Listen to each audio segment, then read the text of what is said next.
বাংলাদেশের রাজনীতিতে একটি যুগের অবসান। সাবেক প্রধানমন্ত্রী ও বিএনপি চেয়ারপারসন বেগম খালেদা জিয়ার মৃত্যুতে শোকের ছায়া নেমে এসেছে দেশজুড়ে, ছড়িয়ে পড়েছে আন্তর্জাতিক পরিসরেও। তার প্রয়াণে গভীর শোক ও সমবেদনা জানিয়েছে চীন, পাকিস্তান, ভারত, যুক্তরাষ্ট্রসহ বিশ্বের বিভিন্ন দেশ ও আন্তর্জাতিক নেতৃত্ব।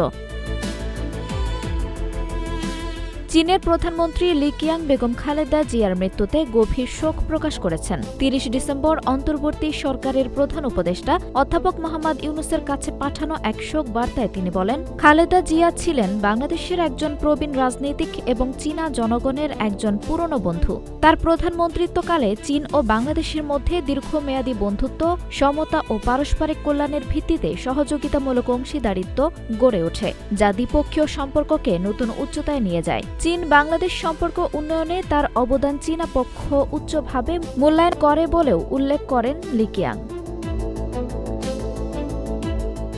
একই দিনে শোক প্রকাশ করেছে পাকিস্তানও। দেশটির উপপ্রধানমন্ত্রী ও পররাষ্ট্রমন্ত্রী ইসহাক দার সামাজিক যোগাযোগ মাধ্যম এক্সে দেওয়া বার্তায় খালেদা জিয়ার মৃত্যুতে শোক জানান এবং শোকাহত পরিবারের প্রতি আন্তরিক সমবেদনা প্রকাশ করেন।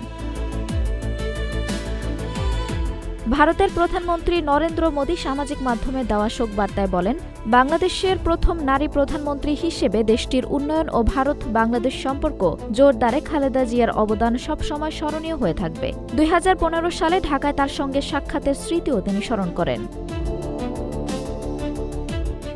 যুক্তরাষ্ট্র খালেদা জিয়ার মৃত্যুতে গভীর শোক প্রকাশ করেছে। ঢাকার মার্কিন দূতাবাস জানায়, বাংলাদেশের আধুনিক ইতিহাস গঠনে তার ভূমিকা ছিল গুরুত্বপূর্ণ এবং তার নেতৃত্ব দেশের উন্নয়ন ও অগ্রগতিতে বিশেষ অবদান রেখেছে।